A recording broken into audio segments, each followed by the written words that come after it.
everyone. Today I'm gonna tell you a story that explores the possibilities that the 1800s urban fires in the American cities of Boston, Chicago, San Francisco, they were not actually simple urban fires, but probably nuclear power like explosion caused all that destruction of all those cities. So stick until the end for more interesting stuff. I understand how crazy it sounds. How could American cities be destroyed by an unknown weapon in 19th and early 20th century? Supposedly, the technology was not there. An event of this magnitude would have been reflected in history and memory of generations. After all, Hiroshima and Nagasaki are well documented. Officially, there were only two Japanese cities destroyed by nuclear weapons. But how do you know? Because that is the official version. That's how. Yet the below seal imprint on clay shows King Nebuchadnezzar II, who ruled between 605 562 BCE, releasing a large constructed form which appears similar to modern-day atom bomb or nuclear bomb. Let us look at the German cities of Dresden, specifically at the bombing of Dresden in World War II. This bombing made history as one of the most heavy conventional bombing operations in the history of the world. Below are some of the details of this event. 4 raids between 13 and 15 February 1945, 722 heavy bombers of the British Royal Air Force, 527 heavy bombers of the United States Army Air Forces. More than 3,900 tons of high explosive bombs and incendiary devices were dropped on the city of Dresden. The bombing and the resulting firestorm destroyed over 1,600 acres of the city center. An estimated 20,700 to 25,000 people were killed. 3 more USAF air raids followed on March 2nd and April 17.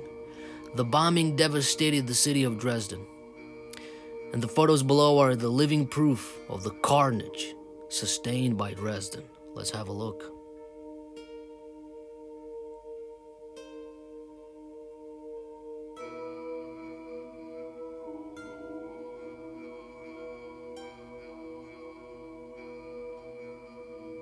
Let us inspect those damages from the conventional explosive and the resulting firestorm.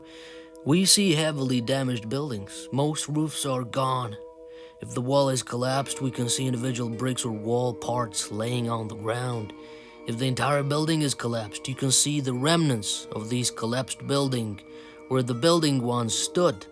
In general, these structures are still standing with all the catastrophic damages sustained.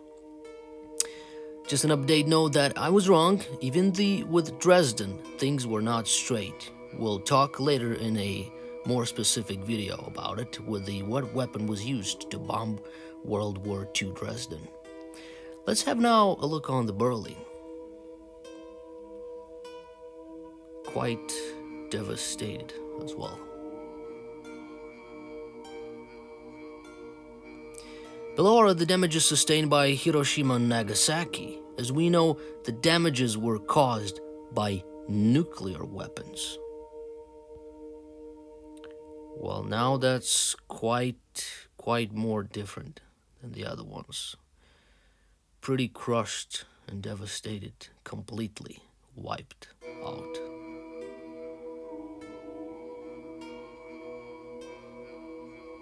Nothing remained.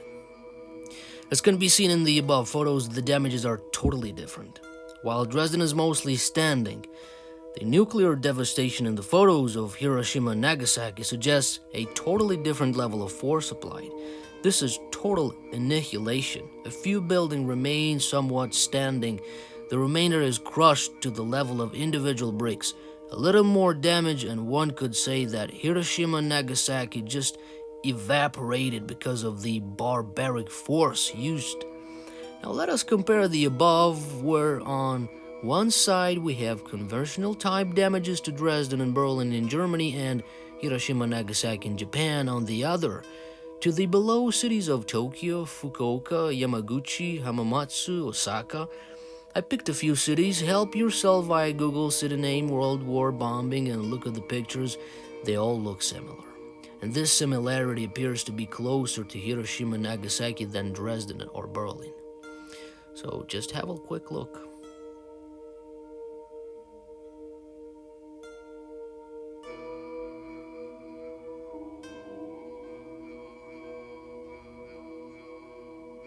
Obviously, Wikipedia explains everything by conventional bombing air raids, and while pictures of damages to Osaka, Fukuoka, Yamaguchi, Nagano, Tokyo, Hamamatsu suggest use of more powerful weapons similar to nuclear, the official version has to stand. Otherwise, we would be getting into the conspiracy theory territory, wouldn't we? Here we approach the United States territory. What really destroyed such cities as Seattle, Chicago, Boston, Portland, San Francisco? The conventional explanation for the below levels of destruction is the firestorm. The firestorm creates its own environment to include its own wind system, etc. The reason this type of destruction does not occur today is the so-called baffle. Here is your official version. Whether firestorm is capable of destroying brick buildings clearly depends upon multitude of construction-related circumstances. I have my doubts. Look at the information below and form your own opinion. For the full list of great fires, you can direct your attention to the list of town and city fires kindly provided by Wikipedia. The fires I was looking at took place between 1870s, 1890s. Additionally posted San Francisco earthquake fire of 1906. Though the time span for investigation should probably be 1850s, 1910ish, the dates are historical facts provided to us and supposedly confirmed by the documents and other official sources or records. The reality could bring those dates much closer together. The history, after all, is written by the victors, so who knows what they wrote in there. The Great Boston Fire of 1872 provided facts. The Great Boston Fire of 1872 was in Boston's largest fire and still ranks as one of the most costly fire-related property losses in American history. The conflagration began at 7:20 p.m. on November 9, 1872, in the basement of a commercial warehouse at 8387 Summer Street. The fire was finally contained 12 hours later after it had consumed about 65 acres of Boston's downtown, 776 buildings, and much of the financial district, and caused $73.5 million in damage. Despite these devastation, only 13 people died in the inferno. Let's have a look.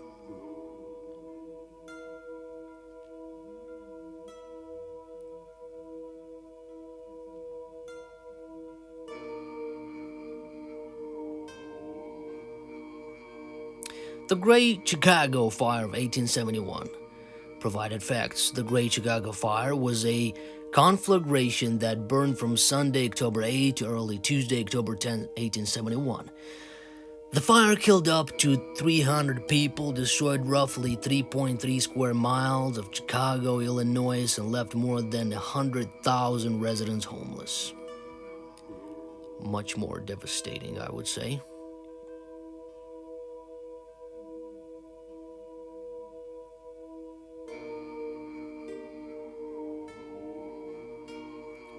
The Great Seattle Fire of 1889.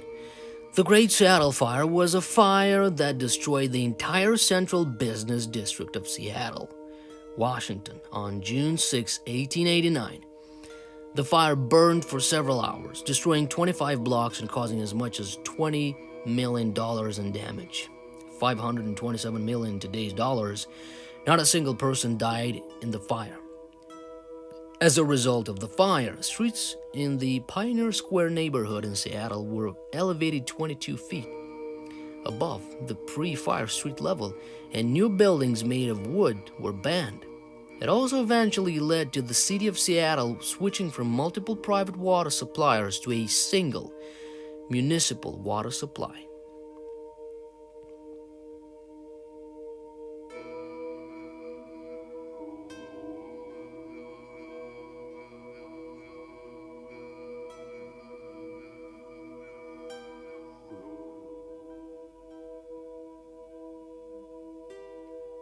1866 Great Fire of Portland, Maine.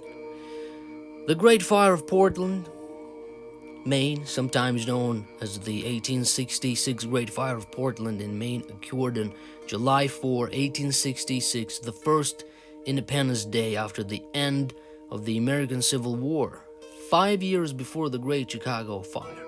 This was the greatest fire yet seen in an American city. It started in a boathouse on Commercial Street, likely caused by a firecracker or a cigar ash. The fire spread to a lumber yard and on to a sugar house, then spread across the city, eventually burning out on Monjai Hill in the city's east end. 2 people died in the fire, 10,000 people were made homeless, and 1,800 buildings were burned to the ground. This included the Federal Exchange building, by which was replaced with the Custom House. Soon after the fire, poet Henry Wadsworth Longfellow described his old hometown, desolation, desolation, desolation. It reminds me of Pompeii, the sepulchred city.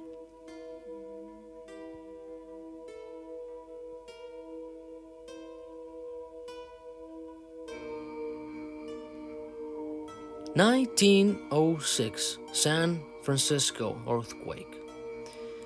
The 1906 San Francisco earthquake struck the coast of Northern California at 5:12 a.m. on April 18 with an estimated moment magnitude of 7.9 and a maximum mercality intensity of extreme.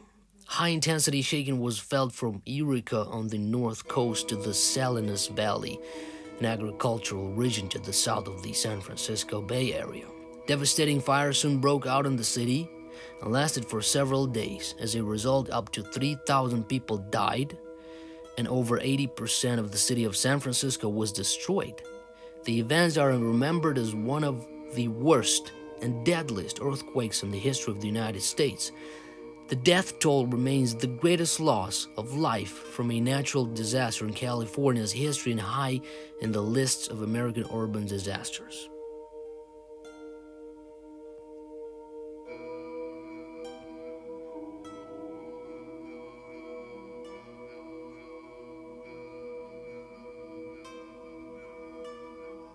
The above damages sustained by the United States cities appears to fall in between nuclear power level explosives and conventional ones. Sometimes if it quacks like a duck, it could be one. While there are a lot of other cities destroyed by so-called firestorms, there is one additional thing bringing these cities together, and that is the speed of recovery and their rebuilding pace. The replacement buildings were not your contemporary plywood and siding structures. The replacement were often built with Victorian Romanesque styles in mind. Those were masterpieces of constructional and architectural genius. Whether the infrastructure of the 19th century could support such a pace remains to be seen. We will look at some inconsistencies related to this so-called rebuilding some other day.